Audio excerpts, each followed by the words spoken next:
Добро вечер. Во 360 степени вечерва гостува Кренар Лога, се уште актуелен министер за правда, кадар на Алијанса за албанците на Зијадин Села, партија која на последните избори настапи во коалиција со ДУИ. Кренар Лога беше актуелен во јавноста минатата недела со писмото што им го испратил на дел од амбасадите во земјава, но и во Брисел и во Вашингтон, во кое изразил загриженост за најавите од ВМРО ДПМН за распуштање на Судскиот совет и на Советот на јавни обвинители. На тоа следуваше реплика од лидерот на ВМРО ДПМН, па одговор од Лога, и ова прашање ќе биде една од централните теми на кои ќе разговараме вечерва со, реков, се уште актуелниот министер за правда. Господине Лога, добро дојдовте во 360 степени. Добро најдов. Благодарам за поканата. Најавив да речем што беше поводот, ама во меѓувреме се случи нешто интересно политички. На крајот на работниот дел од седмицата, на почетокот на викендот, беа изгласани измени на законот, долгото име за организација и работа на органите на државната управа, или народски е вака познат во јавноста како закон за реорганизација на министерствата. Измените, бидејќи се работи за системски закон, бараа најмалку 80 гласа.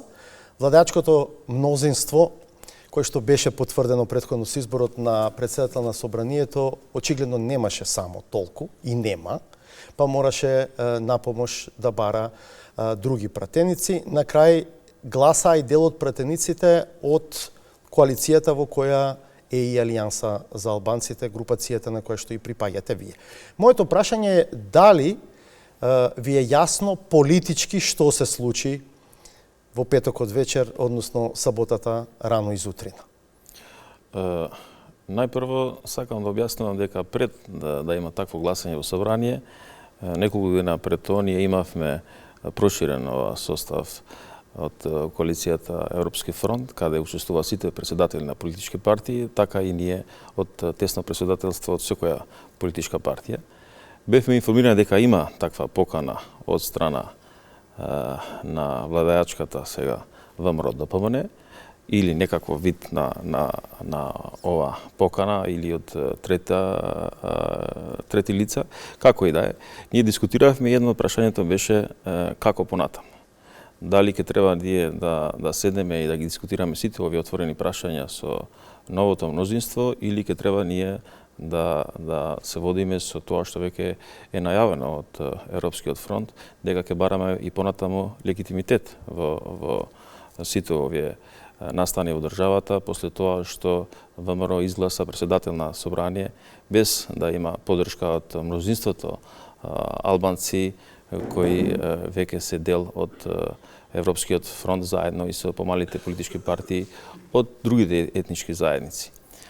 Се дискутираше таму дали треба, значи едногласно беше ставот дека треба да се седне со ВМРО и да се отворат сите прашања врзани со едината на нашата држава. Дали може само да ни појасните поканата од ВМРО? Вашето разбирање е дека беше општа или беше конкретна за овој закон? Не, општа, бидејќи ние мандатиравме еден состав од нашата коалиција, каде беше наш представник од Алијанса, беше Елми Азири, кој седна во собрание заедно и со другите коалиционски партнери, со ВМРО ДПМН, и таму беа отворени две клучни прашања. Едно беше за измените на овој закон и другата тема беше за формирање на една ова ад-хок комисија кој 2 пати годишно ќе дава извештај до кој степен е имплементирано ова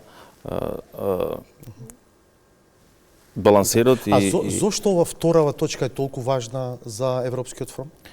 Бидејќи не е само важна за нас, важна е за Македонија. Јас бев не само за албанците, јас бев кандидат во трета изборна единица и бев во сите тие општини од таа изборна единица и видов дека повеќе од тие општини не ја почитуваат, значи тоа што е по закон и по устав загарантирана основно образование по мајчин јазик.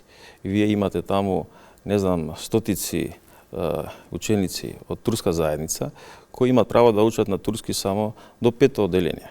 Вие имате над 30% турци во Карабинци, каде што е загарантирано употребата на јазикот на турската заедница кој денеска не е имплементирана. Господин Логав, во соопштението пишува дека е договорено формирање на адхок комисија на тема соодветна и правична застапеност, не образование. Не, ама таму ќе биде и ова тема, значи правичната застапеност, значи ќе е една од темите, ќе има и други прашања врзани со наводно кажана дискриминација што ја има во Македонија, не само против албанците, можда да е и против македонците, бидејќи вие имате балансирот кој се злоупотребува во цела држава, а особено го имате како македонска заедница, вие го имате тоа што јас сакав да ја регулирав со упатството тога што остана тој проблем нерешен. Имате македонци во Дебар или во Струга или во Желино каде не може да се вработуваат во општинските институции формирани од Советот, како што е и јавните предпријатија, така и општините. Ве прашав зошто оваа тема сте решиле да ја поврзате со поддршката за овој закон со оглед на тоа што барем реторички за Европскиот фронт има и други важни теми, на пример уставните измени за внесување на бугарите и така натаму. Да речеме зошто тоа не беше ставено на маса. Сите тие теми значи ќе се дискутират понатаму. Значи ќе се стават треба на да очекуваме дека овој диалог ќе продолжи со ВМРО. Понатаму, да. Со ВМРО ДПМН. Добро. Сега во соопштението од ВМРО ДПМН по средбата, меѓу другото, се вели дека законот е работен со поддршка на меѓународни партнери на државата и е дел од ИПА програмата на Европската унија. Свесен сте вие дека навистина е ова дел од ИПА програмата на Европската унија? Не, значи повеќе долги години е во прашање ова тема дали треба да има реорганизација на сите овие институции, бидејќи имате вие слепи институции кои не знаете зашто постојат во државата. Ама не на ова ниво. Да. Ама не на ова ниво. Беше повеќе на ниво на агенции, на управи, на директорати и така натаму. Во тој дел, значи, јас имам информации. Во овој дел што они го кажуваат, јас немам никаква информација, бидејќи денеска не ја имам видено. Да, бидејќи чудно прозвучи овој дел од соопштението, затоа и ве прашувам. И јас немам слушнато што не мора да значи дека не е така, велам. Па не верувам дека е така како што кажува ВМРО, бидејќи ако имаше таков документ, сигурно тие ќе беа во јавност со такви документи пред нас и ние мораше да молчиме пред тие факти. Главно има две тези. Едната е дека се работи за пазар меѓу ДУИ и ВМРО ДПМН е сега дали евентуално поврзано со потенцијални случаи, утре на кривично годење и така натаму. И втората е дека Ахмети свесен дека двајца пратеници турци од коалицијата плюс Мендух Тачи секако ќе го поддржат овој закон, а не сакајки да се создаде перцепција и да почнат да се пласираат заклучоци дека коалицијата му се распаѓа, решил сепак на ниво на коалиција да даде поддршка за овој закон. Вам кој од овие две тези ви е поблиска? Нема таква теза, бидејќи денови наназад и турските партии, и Мендутачи и другите имат кажано својот став, јавни овие настани и преку реакции на социјални мрежи дека остануваат во фронтот и тоа што ќе се земе како став, така и ќе се продолжи. Инаку факт е дека двајцата пратеници турци и Мендух Тачи гласаа за измените на законот, плюс уште неколкумина пратеници од ДУИ. Значи сите пратеници, освен пратениците на Алијанса за албанците, си го поддржаа законот. Зошто вашите не гласаа? Имавме дискусии внатре-партиски, а имаше дискусии и во собрание кога имаше колегиум на пратеничката група, дали треба да се гласа овој закон. Значи, секој од своје искуство ги кажуваше своите ставови.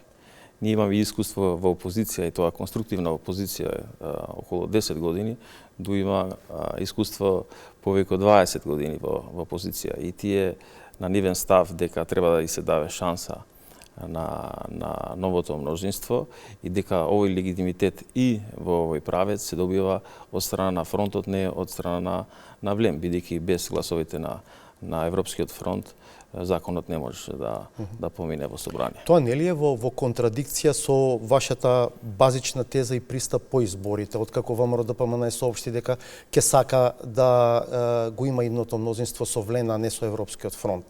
Дека во прашање се доведува вредноста на гласот на албанецот. Не знам, ова е покомплексно ова прашање. Тоа што нас не загрижува во овој дел тоа што веќе уште од прв ден ние ги отворивме сите затворени прашања во Македонија, како што е Преспанскиот договор, францускиот предлог и рамковниот договор. Додека за првиот вие го имате Грција како членка на НАТО и Европска унија, исто така и Бугарија како членка на НАТО и Европска унија, третиот договор кој е рамковен договор останува без наводно кажан кој ќе се грижи за него, бидејќи вие имате сила на бројки сега во собрание кои кажуваат дека ние како мнозинство ќе бираме кој од албанците ќе биде со нас во коалиција.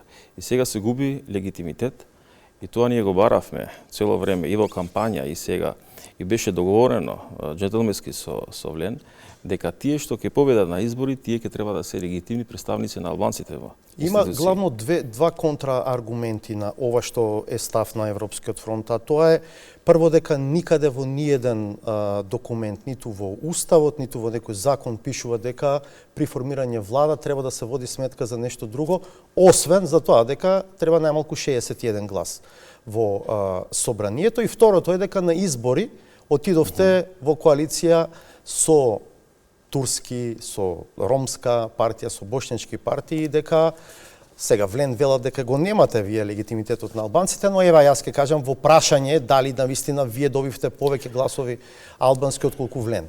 И во 2020 беше ова прашање, бидејќи и тогаш ние имавме 12 пратеници, а Ду имаше 15 пратеници. Разликата 2020 беше помала од сегашната разлика од 4, односно 6 пратеници, бидејќи пред да се прегласа ние имаме 19 на 13.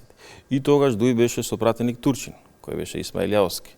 Исто така Дуј имат имено пратеник од бошњачката заедница и со господинот Муиновиќ, ако не сгрешам. Така да никогаш не е доведено во прашање која има легитимитетот на албанскиот блок. Значи и тогаш ние прифативме го прифативме победникот 2020 како е прифатен секогаш кај албанците.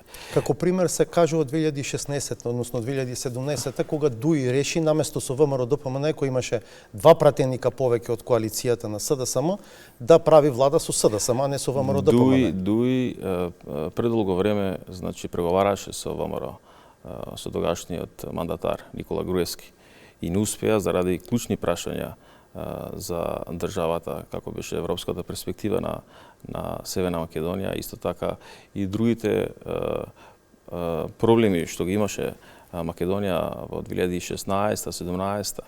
Како и да е, значи прво и се даде мандат на победникот кај македонскиот дел, кој не успеа заради негова вина или вината на некој друг да направи мнозинство од 60 пратеници и нова влада.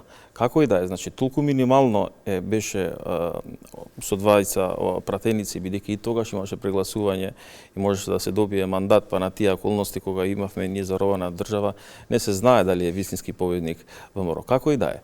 Ако сакаме да ја чуваме унитарноста на Македонија, вие мора да ја обезбедите кој ќе биде легитимен представник на албанците. Ова кога велите ако сакате да ја зачуваме унитарноста, нешто сакате да ни најавите дека Не сакам да најавам, значи секој чекор носи последици.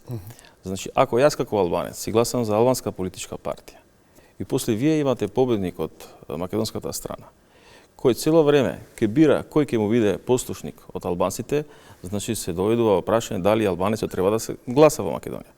Бидејќи ако вие ја немате вашиот представник во институциите представен од легитимни представници, тогаш вашето глас нема никаква тежина.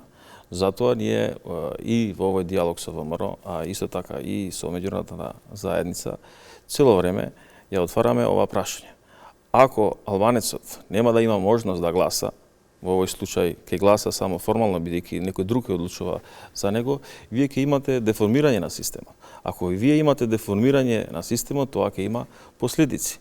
Значи, ние не сакаме да ги отвориме овој прашање, бидејќи знаете, лесно е да бидете патриот во една држава кога вие сакате да нарекувате како што сакате, а од другата страна да барате од помалите заедници или во овој случај втората најголема заедница во државата, да ве украсува вас со власт, а без да има можност да владее во Македонија.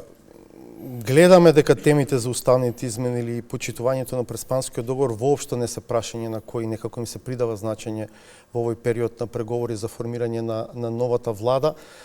Вие самиот рековте, уште не формирана владата, 3 навидум решени теми повторно се отвораат како проблеми.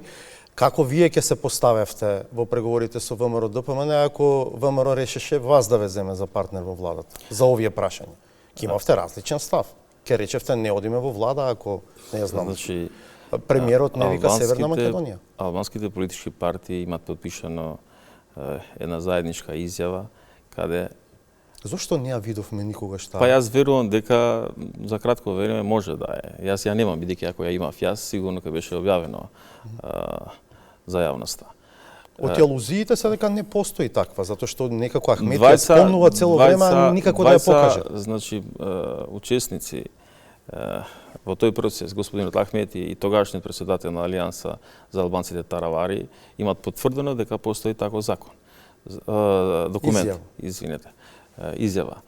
Исто така јас знам, бидејќи заедно со еден мој колега од истата моја политичка партија, министр, тој беше човекот што документот се ја носеше од еден до друг председател на овие партии. Така да јас знам од изворно од блиски луѓе дека таков документ си постои. Да ве вратам на првичното прашање. ВМРО ДПМН со коалицијата освои 58 пратеници. И сега вие како Европски фронт да бевте во позиција да бидете условно кажано посакуваниот партнер за ВМРО ДПМН. Како ќе се поставевте кон овие теми? Значи, веќе нашиот став е кажан. Значи, и во предизборната и изборната кампања и после избори. Значи, треба да се отвора прво уставот во тој дел каде ние имаме земена обврска пред Европска унија. Значи, тој дел веќе не може да се измени. Ако има надеж кај ВМРО, ДПМН и се дава лажна надеж на јавноста дека ќе може да се влие во тој процес веќе е затворен. Господине Лога, веќе имавте шанса да влијаете, да речеме, на сетирање на агендата, на поставување на дневниот ред, на таа средба која што се случи во петокот, ама вие не го отворивте тоа прашање. Значи, јас ја немам тоа одговорност, бидејќи не сум ни носител на Европскиот фронт. Не ве прашувам како лично, ве прашувам како дел од еден поширок политички блок. Сигурно председателот на една од политичките партии ќе има можност да ви дава овие одговори полесно и побрзо, бидејќи се случува толку брзо што јас веќе ги немам сите овие информации и детали од сите тие преговори. Бидејќи знаете, ние имавме состанок, па во утрешниот ден имаше седница закажена, па после на 2:30 јас бев у Струга овие денови само преку телефон, сигурно денес. Сега добро, интересни одговори давате, ова сега најавувате дека сепак фронтот може и статусот да го смени во смисла да не биде опозиција, да очекуваме дека во еден момент ќе стане дел од власта или што? Значи, дека треба да сме ние дел од власта и мнозинство, така имат одлучено албанците. А заедно со Влен? Тоа не верувам дали би бил тоа возможно, бидејќи мора албанците да имат опозиција и во овој дел Влен би треба да е конструктивна опозиција. Значи, ако добро разбирам, Европскиот фронт останува формално во опозиција, има отворен канал за комуникација со ВМРО ДПМН и ќе ги дискутира сите теми за кои што смета дека треба да се дискутира. Значи, ние сме легитимни представници на нашиот народ.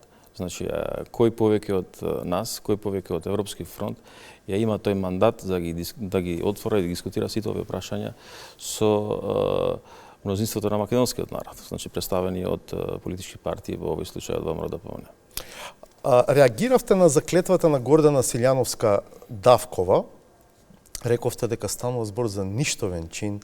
Нудевте и примери од Америка, кога поранешниот председател Обама го тераат уште еднаш да ја каже заклетвата, затоа што не ја кажал како што треба кога ја давал и така натаму. Но се си помина мазно и председателката, а еве во најава и идниот премиер велат дека немаат намера усно и вербално да го користат новото уставно име, дека на документи тоа ќе стои, но не и вербално. Моето прашање до вас во овој контекст би било, ако веќе сметавте дека е ништовна, зошто не покренавте иницијатива пред Уставниот суд, например, да се оспори тој чин? Ние дискутиравме внатре во Министерство, а меѓувреме јас побарав и професори од Уставно право, а и други експерти врзано со ова прашање. Политичкиот дел е побитен бидејќи вие имате од една страна тензии со вашиот сојузен сосед кој утре дента дојде кај мене у кабинет, значи двајца медиумски куќи преку нивен новинар дојдоа кај мене и ме прашува врзано со ова прашање. И за жал и 9 интервјуа не се објавени од двете медиумски телевизии, еден од Солун, еден од Атина. И исто така ме прашува, значи, кој е вашиот став врзано со ова прашање. Јас си го кажав истиот став, што беше објавено на Facebook страната. Но од другата страна кажав дека за овој дел што вие помалку ќе се вмешате во нашата земја, толку повеќе услуга ќе ни правите, бидејќи нашиот устав ние си го браниме сами. И понатаму и преку комуникација од мојот кабинет до тие медиуми не добивме одговор зошто не се објавени. Што мислите вие зошто не се објавени? Па надежта нивна беше дека јас ќе кажам други аргументи и зборови врзано со тоа прашање и најверојатно тоа изјава ќе требаше да се земе во Грција за понатамошна политика, дневна политика во време на избори таму, а сигурно ќе се употребуваше и во... Значи не беа среќни со аргументацијата што ја користевте? Да, бидејќи јас и денеска верувам дека нашиот устав ќе треба да ја браниме и ние сами, и некој од надвор не треба да се меша во овој дел. Па зошто не покренавте иницијатива? Значи не покренав бидејќи не сакавме да уфрлиме бензин, значи во оганот, бидејќи еве ќе имаме втората сега најава дека ќе има таква реприза од страна на владинскиот кабинет, кога ќе имаме свечена ова заклетва во собрание. И ако се повторува овој чин, тогаш мора Уставен суд не преку мене, не преку министерот или хронологот, туку по допрен глас да отвори таква постапка, бидејќи ова прашање беше отворено на формален аспект и во влада. Бидејќи како ќе кажувате вие работи на усмено, а на писмено да се потпишувате на нешто друго. Од другата страна... Зошто принципот на слобода на изразување важи само усно, а не и писмено, да речеме? Да, тој дел веќе е манипулативен ден од страна на ако е веќе тоа аргументацијата и на... Па не може да е, бидејќи се повторува ова изјавата на Давкова.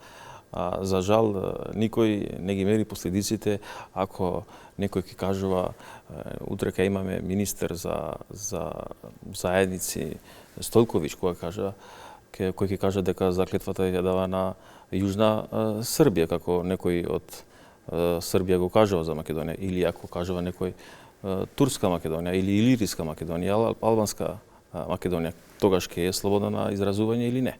Значи, ако се игра со овие поими, ако се игра со уставното име на државата, ние си отвораме значи еден пат што не верувам дека не носи на добар правец.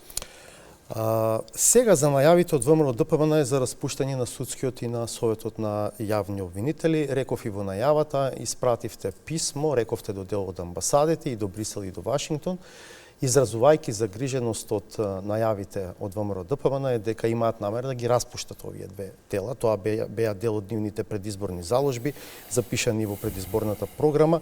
Прво околу формата, зошто се решивте на таква форма, на форма на писмо, а не да речеме, не знам, да одржите пресконференција, па така некако да кренете внимание? Прво, сериозноста со писмо е на највисоко ниво, бидејќи вие децидно кажувате до кај и до која институција вие се обраќате.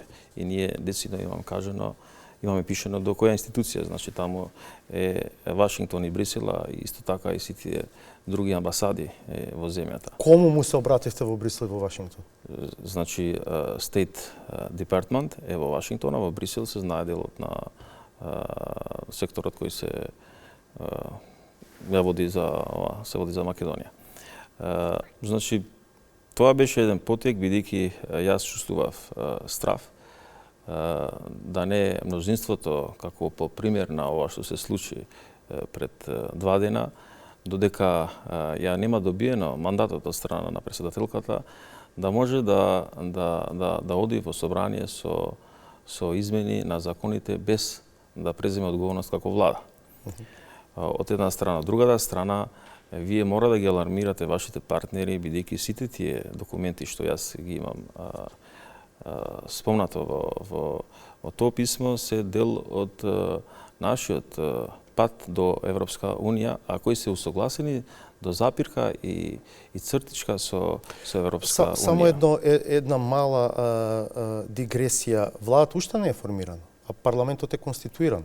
Така што како што се измени овој закон, може и овие. Па затоа во овој правец беше и писмото. Значи благовремено да се информираат сите наши партнери, бидејќи повеќе од 3 децените имаат вложено многу ресурси, многу финанси. Иако ако бидеме прецизни, сепак ова е делумно и неделумно, туку е главна уставна материја. Составот на двата совети е одреден со амандмани на уставот, така што ќе треба уставот да се смени. Вие знаете, живееме во Македонија и се што е возможно. Вие знаете. Малку можеби од лично искуство зборувате, од имени вие имавте иницијатива пред 1 година исто така за распуштање на судскиот совет, сакавте со преодни завршни одредби. Искуството што јас сакав да ја спомнам денеска е врзано со кривичниот законник, кога вие имавте преку ноќ измени на кривичниот законник. А тоа моето искуство пред 1 година беше вас ве фатија на пат измените. Во делот на тоа што ние го најавивме 1 година, претходна година беше врзано со тоа што ние имавме веќе отворен проблем со судски совет. Ни еден од учесниците во овие теми не сакаше да се вмеша. Јас му нудив на коалиционските партнери да одиме со престанок на мандат на членовите на судски совет, кој беше неприфатен од имна страна. Исто така им се нудив и на ВМРО ДПМН и се доведува прашање зошто тогаш ВМРО ДПМН беше против, а денеска е за овој предлог.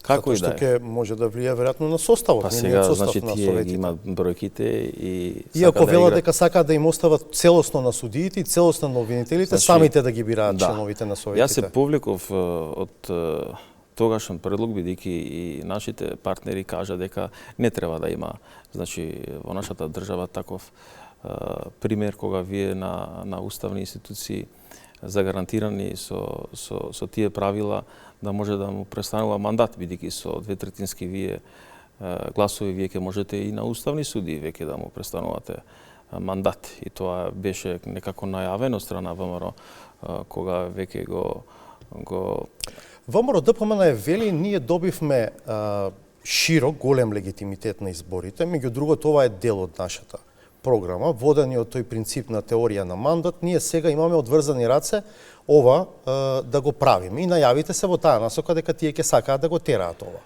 Вие имате делегиране ова суверенитет кога веќе сакате да станете членка на Европска Унија. И мора сите овие прашања да ги консултирате со нив. Веќе постоечките документи како што е стратегијата 2024-2028, па доказа за владењето на правото, а исто така и планот за раст врзано со нашата земја, веќе ги имат сите овие детали, се составен дел на сите овие документи. Значи не може да ги менувате и да сакате. Значи вие може да направите обид и после ќе треба да се вратите назад, бидејќи тие документи се усогласени со Европска Унија. Ќе ве прашам за извештајот на оценската мисија и препораките од него, веројатно алудирате на тоа дека тие се дел од овие документи. Затоа и задоснивме ние со стратегијата, бидејќи стратегијата ни беше нас готова уште август 2023, се бараше од нас да ја чекаме извештајот од Европската оценска мисија, за да може тие да се инкорпорираат на тој документ и понатамо да се дел од реформите. Еден од аргументите на ВМРО ДПМН е дека довербата во судството е навистина многу ниска. И велат на толку ниска доверба зошто да не може и да ги распуштиме советите. Ако веќе тоа се телата кои што се одговорни заради публиката за избор, напредување и разрешување на судиите и јавните кои има обвинители. дадено допринос да дојдеме до тој степен. Значи, тие се значи ако се зема ова 20 години владење после ова конфликтот 2001, значи 12 години се од одговорност на ВМРО ДПМН. Вие знаеме дека и по процесот на прислушување ги имаме сите тие разговори каде по тефтерче се бира сите суди, јавни обвинители и председатели на суди и јавни обвинители. Значи ако некој треба да сноси некаква одговорност, ВМРО е прима дама во оваа верзија. Дали имате добиено некаков одговор, некаков сигнал, реакција на писмото ваше? Значи неформално веќе имам добиено одговор и дека Мислите ли дека ќе се вклучат нашите партнери, ќе се вклучат во овој процес. Они чека за прво да се добие мандатот, а исто така и новата влада. Па после и мислите ли дека Европската унија и САД ќе се согласат со овој пристап? Од страна ВМРО? Да, за распуштање на советите. Не. Значи децидно ни е кажано во извештајот на оценската мисија дека мора да има континуитет и државните институции не може да поминуваат низ трауми, каде вие ќе имате нов состав, а утре дента ќе треба да имате оценување на суди. Значи, утре дента ќе имате можност да именувате нови суди. И што е по вас лекот? Од тебе видовме и сега сведочевме на еден случај. Врховен судија беше уапсен според тврдењата, нели, инфлангранти, како наводно зема кеш, митово, на лице место. Во тој случај е второосомничен член на Советот на јавни обвинители. Веројатно и тоа е некаков показател за тоа дека имаме проблеми со судството. Мора да има индивидуална одговорност. Вие во овој случај ВМРО ДПМН бара колективна одговорност, кој не треба да е пример како понатаму ќе треба да се движат институциите во државата. Значи во овој дел вие имате осомничен кој веќе е во притвор, а другата страна другиот веќе е суспендиран, додека нема да има разрешница на случајот. Јас не кажувам дека некои луѓе таму треба да се бранат по секоја цена. Јас кажувам дека мора да се по секоја цена да се почитуваат уставот и законот. И што е според вас лекот за оваа ситуација? Лекот веќе се опишува во новата ова законска измена врзана со судски совет. Добро. Веќе ова недела ние ќе излеземе со сите ставови кои беа дел од препораките на извештајот, кај децидно се кажува што треба да се преземе за да се врати во нормалноста ова судски совет, а по тој пример и сите овие изводи ќе треба да се осликуваат и во совет на јавни обвинители. А што значи велите ова недела ќе излеземе? Бидејќи реални да биде ова е влада на заминување. Да, значи јас ќе одам од тоа министерството останува, работната група останува. Значи таму се опишани сите тие задачи кои ние ги преземавме како одговорност и дел од нив беа како доверлив материјал кој не смеа да се објавува, така да и пред да дојдам кај вас во емисија, јас се консултирав со работната група и кажа дека тие се при крај. И многу загрижени во овој дел, бидејќи вложен е труд, исто така тој дел од работната комисија во континуитет е во комуникација со представници на Европска унија и тие како и нашите партнери се загрижени од овој потек. Бидејќи вие имате лекот, значи донесен од страна на експерти, предводен од бивш председател на Врховен суд на Хрватска, а меѓувреме вие барате лек кој не знаете дали вистински ќе делува во телото на... Ако веќе зборуваме со медицински метафори, ова извештајот на оценската мисија и препораките што се дадени таму, нели се обид за лечење на тешко болен со аспирин, на кој што очигледно му треба многу часовна хируршка интервенција од повеќе хирурзи? Не, значи тоа што веќе е опишан во нацрт врзијата на измените на законот, е тоа баш хируршки ќе треба да се интервенира и во тој дел веќе е интервениран во законот, а во текот на овие денови ќе биде објавен за јавноста. Значи има повеќе И дали верувате вие дека тоа стварно може да доведе до подобрување на ситуацијата? Значи, апсолутно. Значи, таму се опишани кои чекори треба да ги преземаме ние за да дојдеме на ниво на тие институции кои ги има денеска Европска Делумно унија. кажавте, мислите дека истото треба да се преслика и на Советот на јавни обвинители? Да, така извештајот, значи извештајот кажува дека сите препораки важат и за Совет на јавни обвинители. И сега деновиве треба да очекуваме да објавите нацрт верзија на законот? Да, верувам дека ќе стигнеме до крај на недела да ја имаме ние ова верзија, бидејќи освен овој дел, ние имаме преземна одговорност на судиите, на јавните обвинители да му обезбедуваме второстепено ова кај нив, бидејќи при разрешување они немаат можност каде да се жалат. Значи и во тој дел ние треба да имаме уставни измени. И ова е обврска што ние имаме земано пред Европска унија и во тој дел ќе треба да имаме уставни измени и за ова прашање. А другата страна ќе треба да има уставни измени и во прашањето врзано со учеството на министерот во работата на Советот на судски совет. Да се исклучи. Да, ќе треба да има интервенции во уставот и во делот на државна ова ревизија и во делот на правобранителство.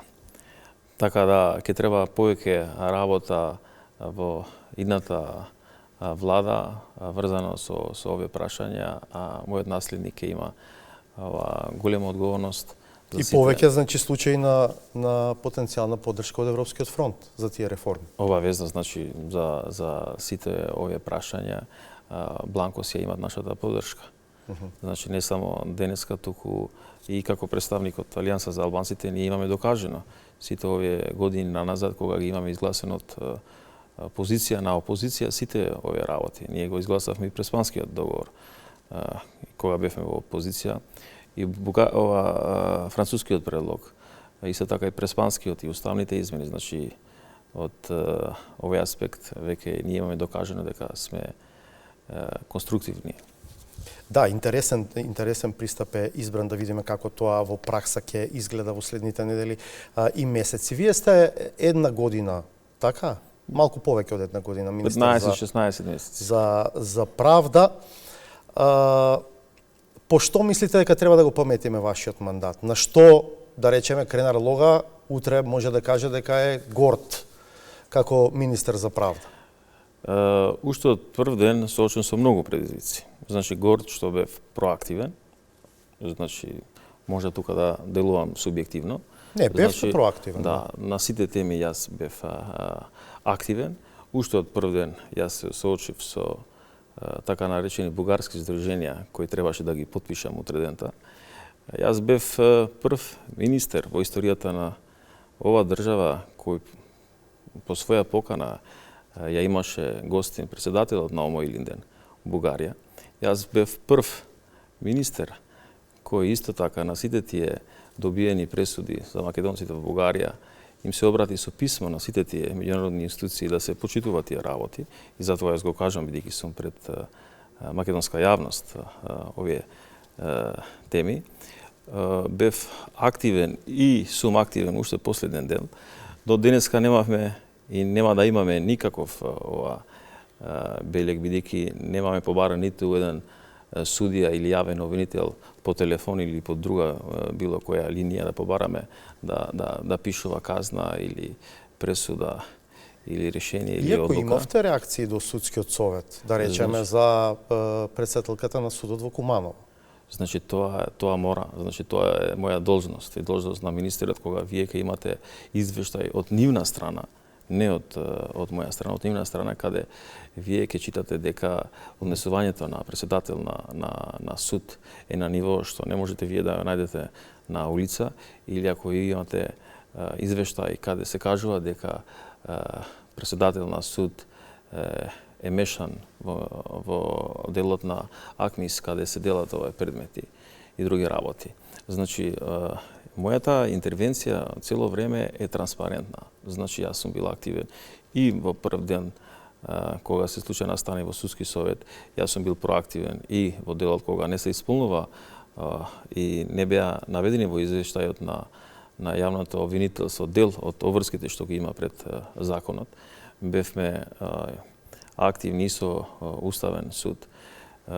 сме први во Европа и втори во светот со измените на законот за матични книги, каде скоро нема да има и верувам дека до крај на оваа година нема да има ниту неевидентирано лице во Македонија и за тоа треба да се гордеме сите како држава, не само јас како министер.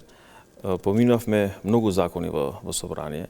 Значи, ја имавме и законот за Академија на јавни обвинители и суди, каде прв пат се усогласија обвинението да важи, да е унифицирана, за да можат истите луѓе да аплицираат и за обвинители и за суди, кои до пред 6 месеци, ако не сгрешам, беа само за едното или за другото и имавте луѓе кои беа со повеќе бодови и рангирани на високо ниво, кои одлучија кај сакаат, а другите заради можда ова јазични пречки на некој од нив, македонскиот јазик не му е мајчин јазик, да не може да бират што сакаат во животот да прават. Има и други закони за поврат на имот, кој исто така е значаен закон, бидејќи вие имате канцеларијата на поврат на имот во рамките на јавното обвинителско код Дила градба.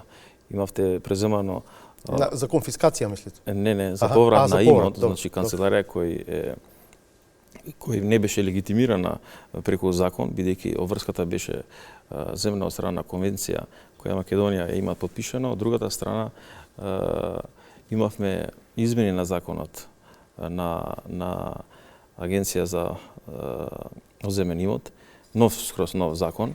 Имаме закон за правата на деца, имавме и други закони кои верувам дека се дел од нашата работа. Некако и се гордееме. горливо прашање за вашиот ресор останува состојбата во затворите. Имавте еден обид вие со закон за амнестија, тогаш покажувавте фотографии, нели, од тоа каква е состојбата, велевте дека се пренатрупани затворите и така. За жал, ако овој дел, проблем. првиот дел е за гордост, вториот дел не е таков, бидејќи јас не успеав, односно не добив поддршка заради други околности за законот за амнестија, иако тоа прашање не беше врзано ни политички со мене. Такви беа сомневањата, нели, дека од политички причини го туркате? Не, бидејќи, значи, јас го кажав и тогаш мојот став, ние се координиравме во собрание со 4 координатори на политичките партии и јас им ги споделив сите информации која е состојбата во Идризово и состојбите во другите затвори. Едногласно заклучивме дека треба да имаме таков закон. Не заради нас, туку заради општеството. Бидејќи вие имате 2000 осуденици внатре во затворот, а исто така или повеќе од 2000 осуденици кои ги имате на улица. Тоа не помина. Што може да се направи реално на некаков среден рок за да се подобри состојбата во затворите? Таму се повеќе слојни проблемите, инфраструктурни. Првото прашање е инфраструктурното прашање. Значи, но има проблеми со затворската полиција, да речем. Очигледно е тоа. Па заради избори ние не можевме сега да одиме на нов оглас за нови 100 вработувања. Прво треба да се реши инфраструктурата. И веќе за мене се направени некои грешки во чекори, како што беше изградбата на просторот каде требаше да се држат што е со таа судница? Никако судницата, да. Значи, таа не проработе, така? Па нема никаква логика вие да ги земате луѓето од центар на Скопје и да ги носите таму со... Бидејќи притворениците се главно во Скопје. Па не, таа градба беше врзана само со диво населје. И веќе кога заврши тој случај, веќе таа инвестиција вас не ви е потребно. И таа нема никогаш да биде ставена во функција? Па не верувам, јас не знам, според мои информации, не верувам дека ако се реорганизира пристапот, да речеме, притворениците таму да се носат? Не знам, значи не, бидејќи за тоа прашање мора да има комуникација и координација и со судски совет и... Оти таа сала 2 пати мислам дека свечено беше пуштена во употреба, по овој терк сигурно ќе има и трет пат, бидејќи пак нема да работи. Тоа што сака да го кажеме дека таа инвестиција требаше да е на крај, бидејќи вие немате веќе кели празни, нема текили според стандардите што ги бара ова CPT. Работиме со Европска банка за развој за да го продолжиме овој кредитот и да се изгради тој затвор таму. Точно ли е дека тоа е под ризик да не се случи? Значи точно е дека е под ризик и тоа заради непреземани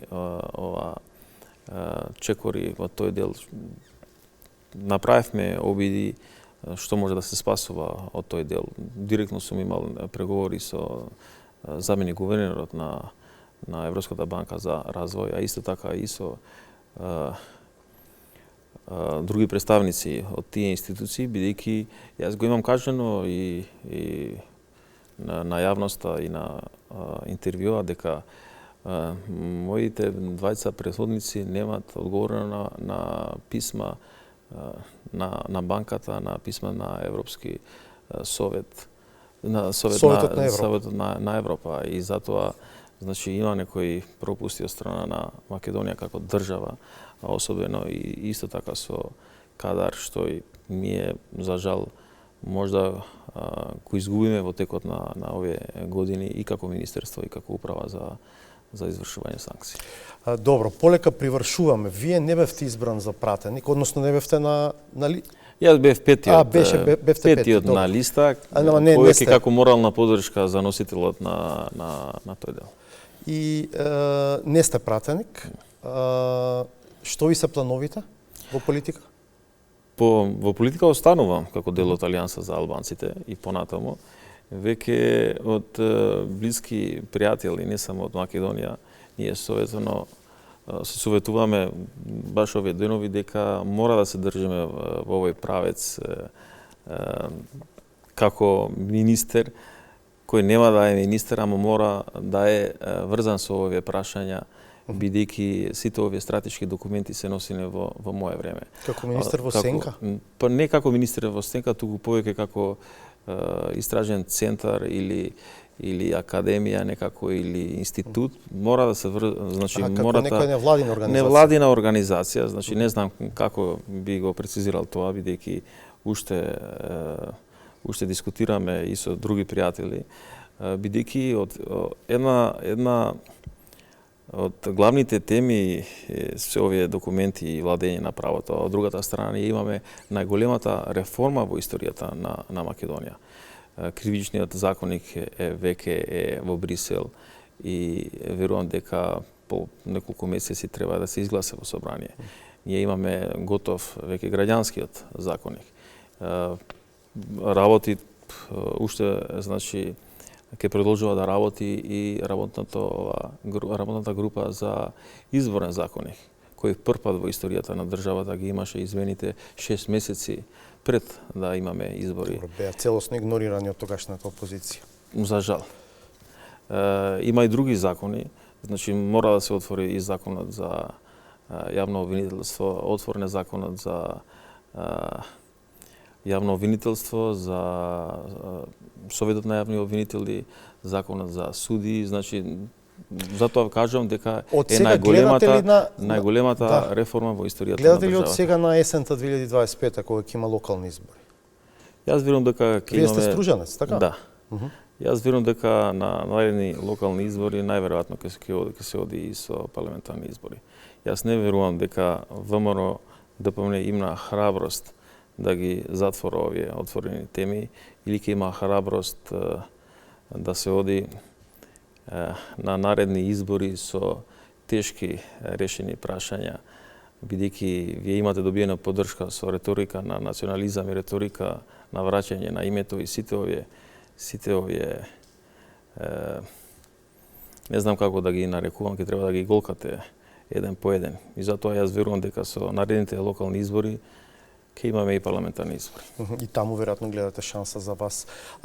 Имате договор со ДУИ за поддршка, да речеме, во Струга, кандидатот за градоначалник да биде од Алијанса? Немаме, значи, таков договор, бидејќи не ги имаме отворено овие прашања. Значи, имаме други предизвици сега пред нас. Благовремено, кога ќе додат тие теми, сигурно ние ќе бараме на одредени општини да имаме свој кандидат. Благодарам за овој разговор. Благодарам и на вас за Мене ми поканата беше и интересно можноста. се надам и на публиката. Благодарам. До крајот на емисијата одгледајте и новата саботажа. Од мене пријатно до четврток во 20:15.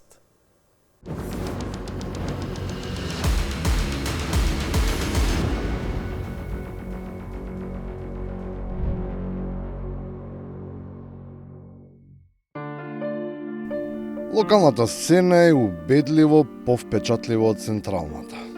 Просто е неверојатно колкав е интензитетот на уважување, разбирање и култура, а посебно плени ентузијастичката подготвеност на стручен начин да се квалификува таквиот прекрасен амбиент.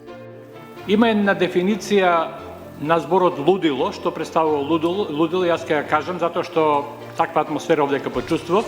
Тоа е кога одново и одново и одново правите една иста работа, а очекувате различен резултат. Не може. Интересно е тоа објаснување за средината, особено ако се има предвид дека во Скопскиот совет одамна не се појавува градоначалничката, чие присуство само по себе предизвикуваше слична состојба. Тоа значи дека некој друг сега кумува.